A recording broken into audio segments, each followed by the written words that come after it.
Good morning everyone.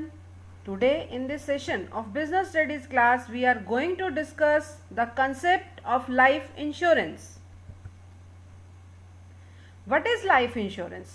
Life insurance may be defined as a contract in which the insurer is, in consideration of a certain premium, undertakes to pay a certain sum of money on the death of the insured or the expiry of a fixed period, whichever is earlier.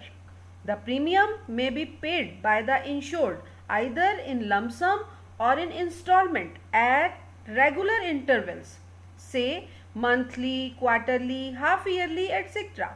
Life insurance thus provides a surety to the insured of a specified amount payable either to the insured at the end of a specified period or to his nominee in the event of his death.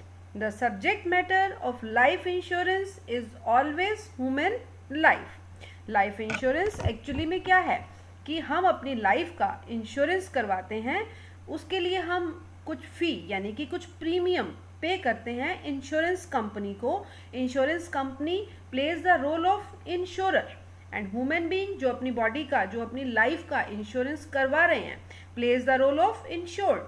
अब अगर insured की death पहले हो जाती है या policy का time period पहले एक्सपायर हो जाता है, विच एवर इज अर्लियर, तो उसे उस पर्टिकुलर टाइम पीरियड पर जो पेमेंट है, जो सम एश्योर्ड है, वो रिटर्न मिल जाता है. जो हम इंटरवल्स पर पे कर रहे हैं दैट इज कॉल्ड प्रीमियम. वो मंथली भी हो सकता है, क्वार्टरली भी हो सकता है, और कई बार हम उसे लमसम में भी पे करते हैं कि फर्स्ट ईयर में हमने एक पर्टिकुलर अमाउंट पे कर दिया, फिर थर्ड ईयर में एक पर्टिकुलर अमाउंट पे कर दिया. It is called lump sum method. और कई बार हम इसकी पर्टिकुलर इंस्टॉलमेंट्स में पेमेंट करते हैं, मंथली, क्वार्टरली, हाफ ईयरली. इस तरह से हम इंस्टॉलमेंट्स जो हैं सेट करवा लेते हैं और उन इंस्टॉलमेंट्स के अकॉर्डिंग हम उनकी क्या करते हैं, पेमेंट्स करते हैं. What are the objectives of life insurance? Whenever any person takes a life insurance policy, he tries to achieve the two objectives. First one is protection objective and second one is investment objective. Come to the protection objective. The main objective of life insurance is to provide protection. If any member of the family, especially the bread earner for that family, dies, the family has to face a lot of problems. Though it is impossible to bring back that person of life, yet the economic loss arising out of his death can be minimized with the help of life insurance. अगर हम life insurance policy purchase करते हैं तो किसी family member की death हो जाती है, तो उसकी डेथ से जो फैमिली को इकोनॉमिक जो लॉस हुआ है, उस लॉस को हम कंपनसेट कर सकते हैं. यानी कि आप लाइफ इंश्योरेंस पॉलिसी परचेज करके अपनी फैमिली को प्रोटेक्ट कर सकते हो. किस तरह से इकोनॉमिक प्रोटेक्शन उन्हें प्रोवाइड कर सकते हो कि अगर आपने लाइफ इंश्योरेंस पॉलिसी परचेज की है तो जब आपकी डेथ हो जाएगी तो लाइफ इंश्योरेंस कंपनी जितने अमाउंट की, जो सम एश्योर्ड की आपने पॉलिसी परचेज की है, वो सम एश्योर्ड किसे रिटर्न करेगी, आपके फैमिली मेंबर्स को, आपके नॉमिनी को रिटर्न कर दिया जाएगा वो अमाउंट. तो जिससे उनकी इकोनॉमिक हेल्प हो जाएगी.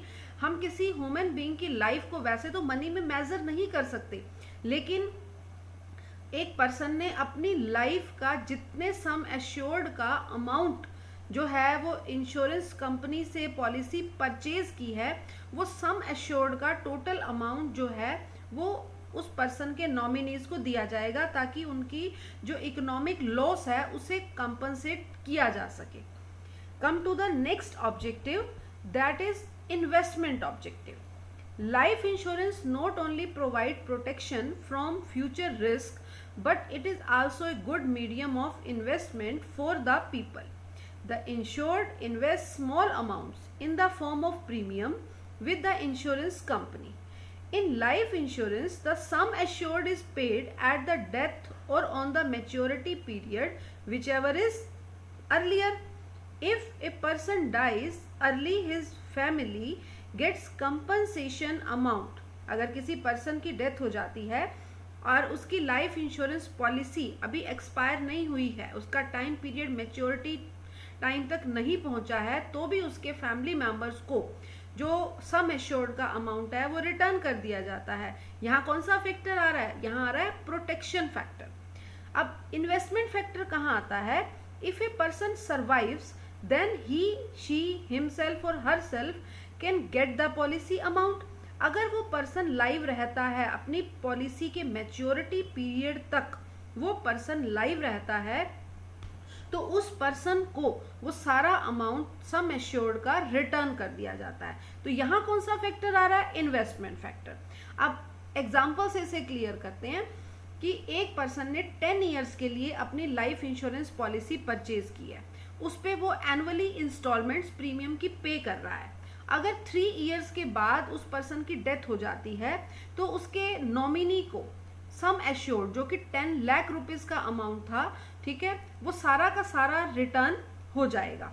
और अगर उसकी डेथ नहीं होती है, वो 10 इयर्स की इंश्योरेंस पॉलिसी उसने परचेज की थी, 10 लाख रुपीस की थी वो, और वो सारा का सारा अमाउंट 10 इयर्स कंप्लीट हो गए, पर्सन जो है वो लाइव है, ठीक है, तो उस पर्सन को खुद को वो अमाउंट 10 लाख रुपीस का 10 इयर्स के बाद उसे क्या हो जाएगा? रिटर्न मिल जाएगा। तो यहाँ कौन सा फैक्टर आ गया? सम एश्योर्ड पूरा का पूरा जब उस पर्सन को मिल रहा है तो कौन सा फैक्टर आ रहा है? इन्वेस्टमेंट फैक्टर आ रहा है। अब इन्वेस्टमेंट कैसे हुई कि वो पर्सन एनुअली कुछ ना कुछ सेविंग करता रहा, अपनी प्रीमियम की फॉर्म में सेविंग करता रहा, और जब उसका टाइम पीरियड कंप्लीट हो गया उस पॉलिसी का, तो वो पॉलिसी का जो सम एश्योर्ड था, एक बड़ा अमाउंट था, लार्ज अमाउंट था, वो उस पर्सन को वापस मिल गया, ठीक है। तो इससे उस पर्सन की क्या हो जाएगी? इन्वेस्टमेंट हो गई एक तरह से। लाइफ इंश्योरेंस पॉलिसीज को इन्वेस्टमेंट के पर्पज से भी परचेज किया जाता है।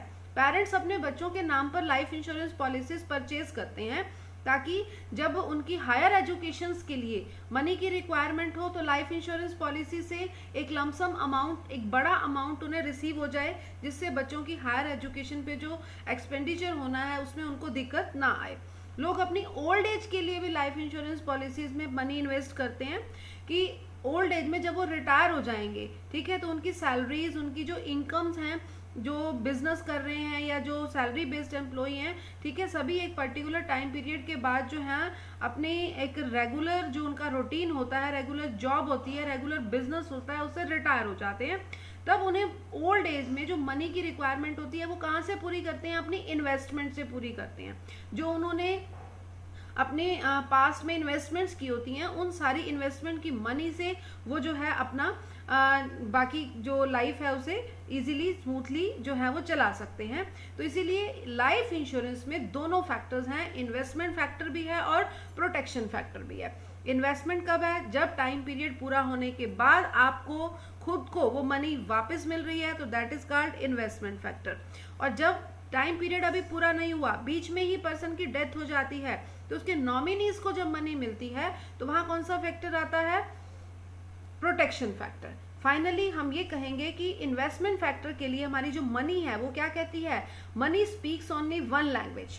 If you save me today I will save you tomorrow. की अगर आज आप मुझे सेव करोगे तो मैं भी फ्यूचर में आपकी पूरी प्रोटेक्शन, आपको पूरा हेल्प करूंगी कि जब आप अर्निंग नहीं कर सक रहे हो तो इन्वेस्टमेंट का पैसा आपके खर्चने के लिए यूज हो सकता है। तो अगर आज आप मनी सेव करोगे तो वो मनी कल आपके ही काम आएगी। Come to the next topic, that is elements of life insurance. Main elements of life insurance are: the contract of life insurance is a contract of utmost good faith. The insured should be honest and must disclose all material facts about his death to health to insurers, about his health to insurer. अब insurance, life insurance के case में क्या होता है कि insurer और insured के बीच में कौन सा रिलेशन होना चाहिए? गुड फेथ का रिलेशन होना चाहिए, जो ऑलरेडी हम प्रिंसिपल्स में डिस्कस कर चुके हैं कि जो पर्सन इंश्योरेंस कराने जा रहा है उसे इंश्योरेंस कंपनी से कोई भी फैक्ट जो है वो हाइड नहीं रखना चाहिए। अपनी हेल्थ रिलेटेड सारे इश्यूज इंश्योरेंस कंपनी को उसे डिस्क्लोज कर देने चाहिए। Second one is the insurable interest must be present at the time of taking policy. Insurable interest at the time of maturity is not necessary, is not compulsory. जिस time पर आप insurance policies, life insurance policies purchase कर रहे हो, आपका जिस person के साथ रिलेशन है वो एट प्रेजेंट होना चाहिए, पॉलिसी परचेज करते टाइम होना चाहिए। पॉलिसी की मैच्योरिटी के टाइम पर आपका उस पर्सन के साथ रिलेशन नहीं है, डजंट मैटर, आपको क्लेम का अमाउंट मिलेगा ही मिलेगा। Last element is life insurance contract is not a contract of indemnity. The life of a human being cannot be compensated. That is why the amount payable in life insurance on the health of the assured is fixed in advance.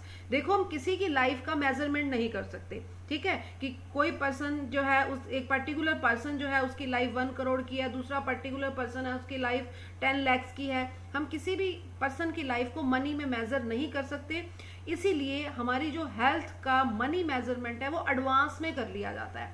यानी कि जब हम policy purchase करते हैं तो ही sum assured decide कर लिया जाता है और टाइम पीरियड भी डिसाइड कर लिया जाता है कि हम एक पॉलिसी परचेज कर रहे हैं 10 ईयर्स के लिए, हम एक पॉलिसी परचेज कर रहे हैं 5 ईयर्स के लिए, ठीक है। उसका सम एश्योर्ड कि वो पॉलिसी 5 लाख की है, वो पॉलिसी 1 लाख की है, वो पॉलिसी 2 लाख की है, ऑलरेडी डिसाइड कर लिया जाता है। एडवांस में ही वो डिसाइड हो जाता है कि जब ये पॉलिसी एक्सपायर होगी या किसी पर्सन की डेथ हो जाएगी तो कितना सम एश्योर्ड जो है वो रिटर्न में मिलेगा, ठीक है, ऑन द स्पॉट, यानी कि मौके के ऊपर जब उस पर्सन की डेथ हो रही है या पॉलिसी एक्सपायर हो रही है तब ये डिसाइड नहीं किया जाता कि कितना अमाउंट देना है, ये एडवांस में ही पहले से ही डिसाइड कर लिया जाता है। Now come to the various types of insurance policies. Different type of life insurance policies are there. First one is whole life policy. Under the life policy of sum assured is payable only on the death of the insured. The period of the policy is indefinite. ठीक है, जब person की death होगी तभी उसके dependent को, उसके nominees को जो सम एश्योर्ड मिलेगा। पीरियड जो है पॉलिसी का वो इनडेफिनेट है क्योंकि कुछ भी नहीं पता कि किस पर्सन की डेथ किस टाइम पर होनी है, 1 ईयर के बाद होनी है, 20 ईयर्स के बाद होनी है या 50 ईयर्स के बाद होनी है। जब तक वो पर्सन लाइव रहता है तब तक उस पर्सन को जो प्रीमियम का अमाउंट है वो पे करता रहेगा और जब उसकी डेथ हो जाएगी तो उसके नॉमिनीज को वो सारा सम एश्योर्ड वापस मिल जाएगा। Second is endowment policy. This policy is taken for a specific period. The policy will mature on the expiry of a specific period or on the death of the insured, whichever is earlier. Third one is joint life policy. Under this policy, 2 or more persons are insured jointly. जैसे husband और wife का jointly insurance करवाते हैं। अब किसी person के 2 और 3 जो है चाइल्ड हैं वो अपने बच्चों का जो है जॉइंट इंश्योरेंस करवा देते हैं। किसी फर्म में 2, 3, 4, 5 पार्टनर्स हैं वो भी अपने पार्टनर्स का joint life insurance policy purchase कर लेते हैं। The joint life policy become due either on maturity of a policy और on the death of any of the person jointly insured. अगर 5 पार्टनर्स ने अपनी ज्वाइंट लाइफ पॉलिसी फर्म के नाम से, फर्म में से प्रीमियम पे करते हुए परचेज की हुई है और उनमें से किसी एक पार्टनर की भी डेथ हो जाती है तो उस पॉलिसी का सारा सम एश्योर्ड रिमेनिंग पार्टनर्स को मिल जाता है। These persons may be partners of a firm, employees of an organization or members of a family, etc. Now come to the fourth one, that is money back policy. Under this policy the sum assured is returned in 3 or 4 installments. During the period of the policy the amount of premium is comparatively higher.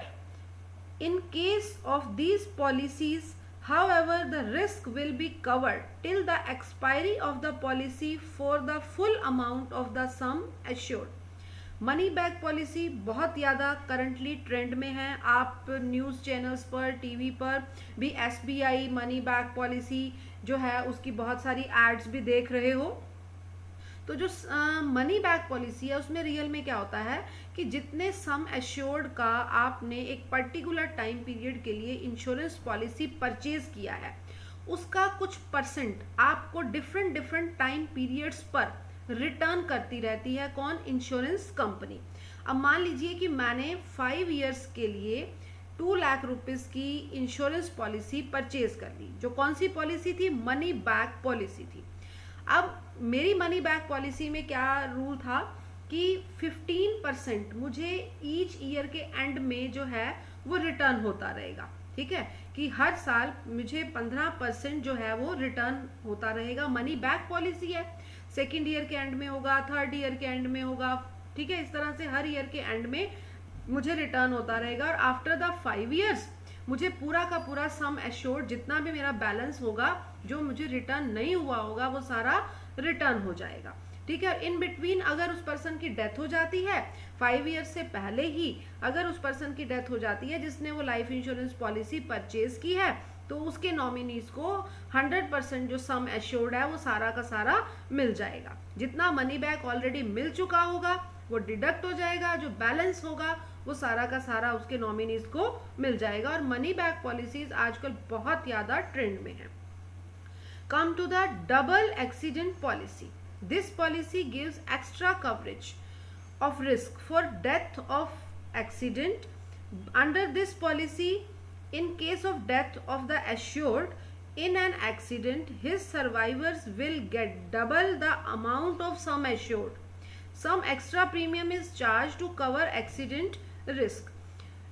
Double accident policy जो है उसका जो insurance premium है वो higher होता है other policies के comparison में।